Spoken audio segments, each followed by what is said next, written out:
O Senhor esteja convosco.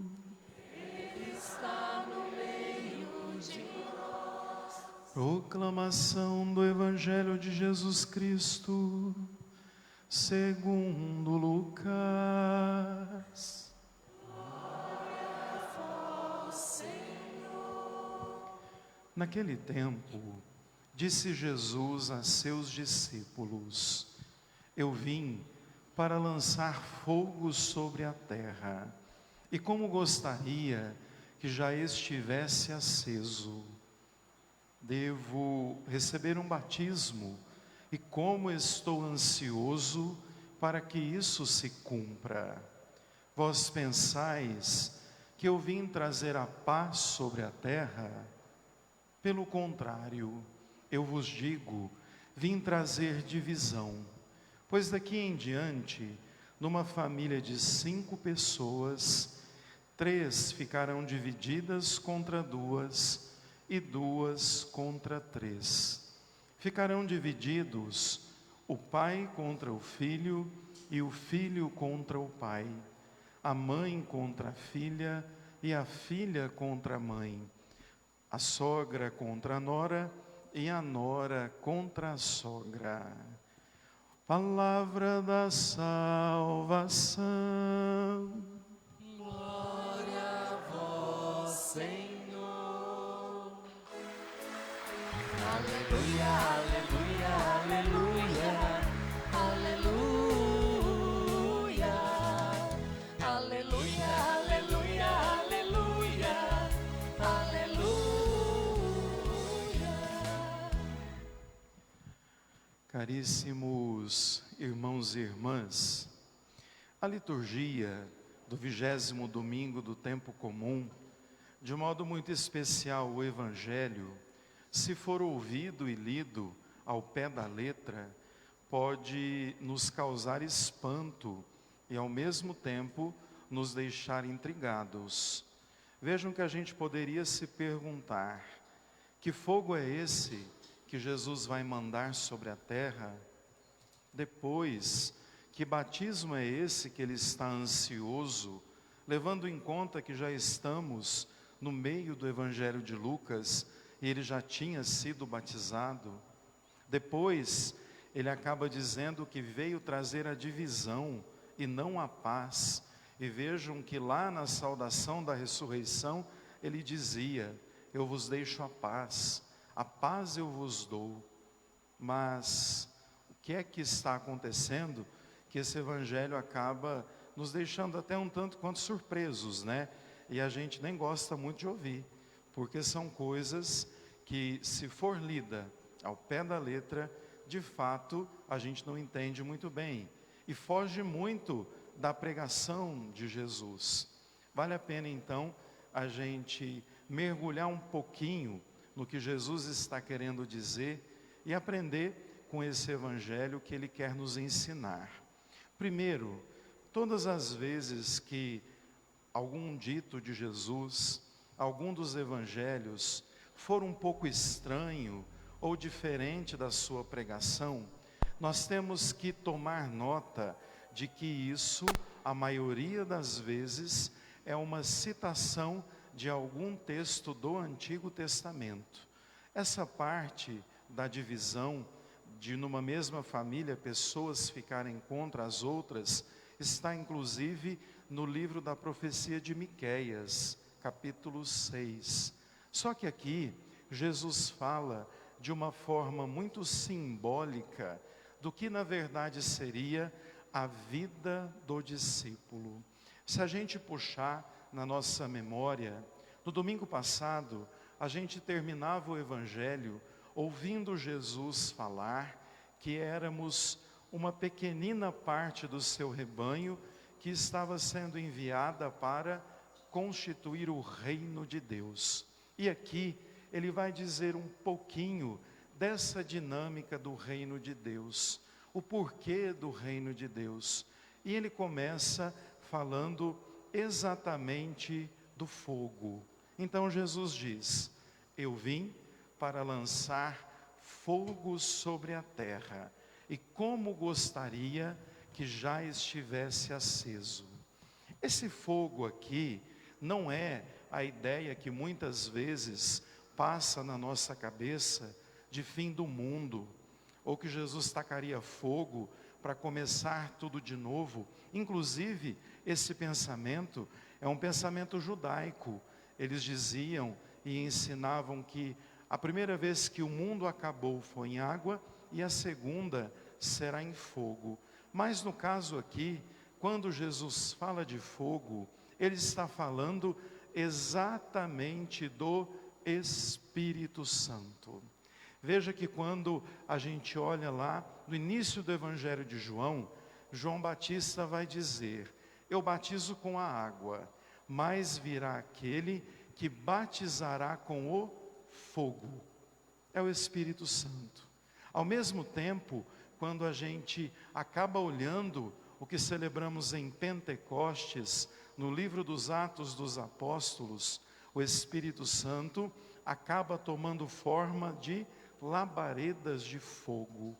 Isso tudo porque o fogo é um símbolo que aquece, transforma, renova, incendeia.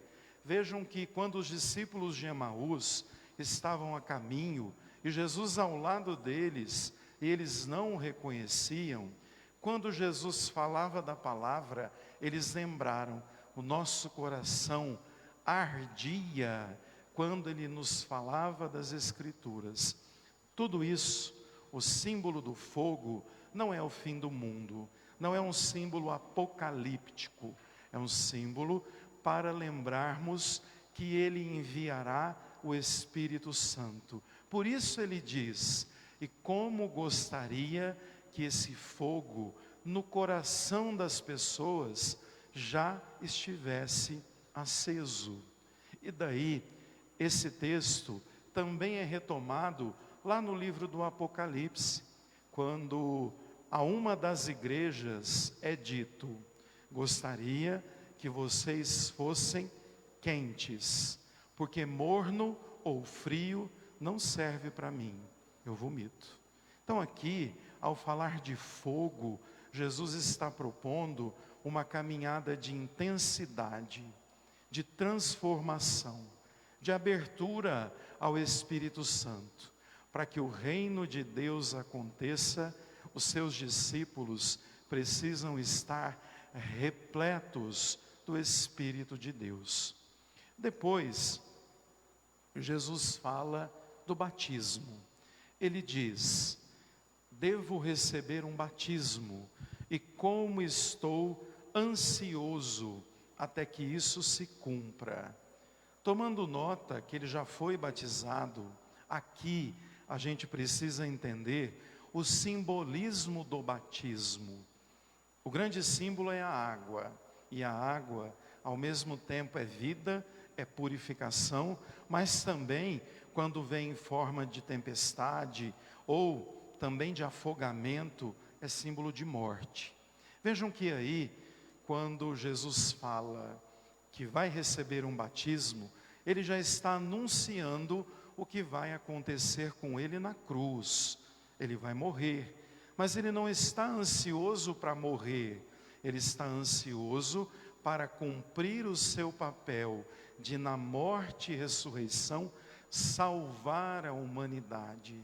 O reino de Deus, ele cresce, porque é desejo de Deus que a gente se salve. Então ele fala do batismo, o batismo da morte e ressurreição, o que também significa o nosso batismo.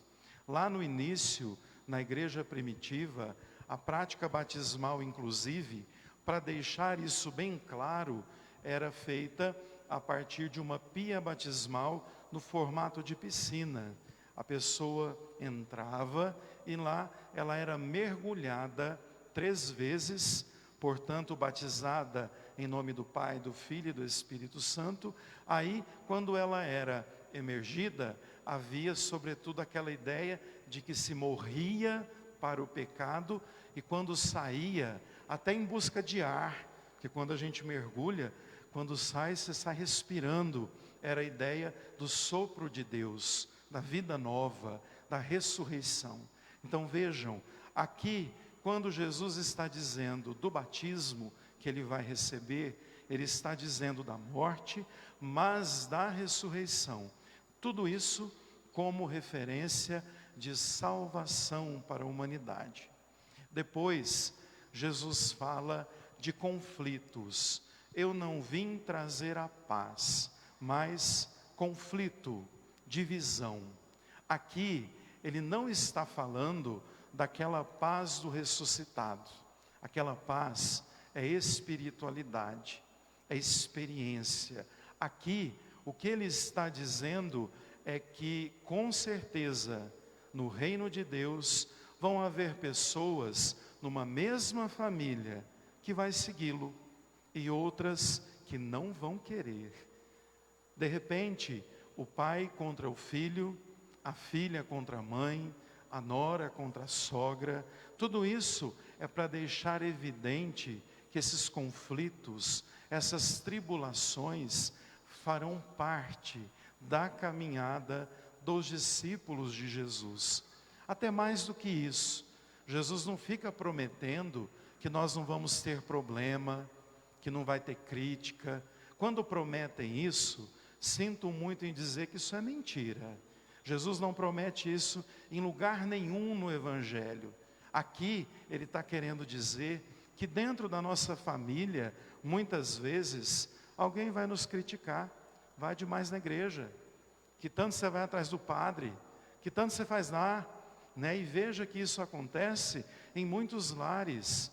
Quantas esposas sopram no ouvido do padre: padre, meu marido não vem e não gosta que eu venha, implica comigo. Ou de repente, os nossos jovens vão dizer: padre, meus pais não vêm, não têm costume de vir à missa, eu tenho que convidar eles para vir. Então veja, numa mesma família, alguns vão seguir e outros não vão aceitar. E não vão permitir que Cristo ali habite. Pelo contrário, vão criticar. Quantos de nós, dentro da nossa família, até da família próxima, já tem pessoas que nem acreditam mais em Deus? Já tem quem seja de outras comunidades de fé, de quem, na verdade, professa outros credos. Isso por quê? Porque o seguimento de Jesus é para aqueles que de fato entendem, se abrem e querem segui-lo. Portanto, o Evangelho, que nos parece um pouco estranho, é Jesus dizendo: o Espírito Santo virá, abram o coração. Ele virá para salvar a humanidade. Portanto, caminhem nessa salvação e entendam que no meio disso vai ter problema, vai ter dificuldade. Uns vão ficar contra os outros, alguns inclusive vão criticar, porque a verdade, a justiça, a fé, a esperança, a caridade, que são valores cristãos, não são aceitos por muita gente. No entanto, nós não temos que entrar em pânico, porque Ele mesmo promete: vocês não estarão sozinhos. Não tenham medo. A expressão não tenham medo aparece 365 vezes na Bíblia. Para quê?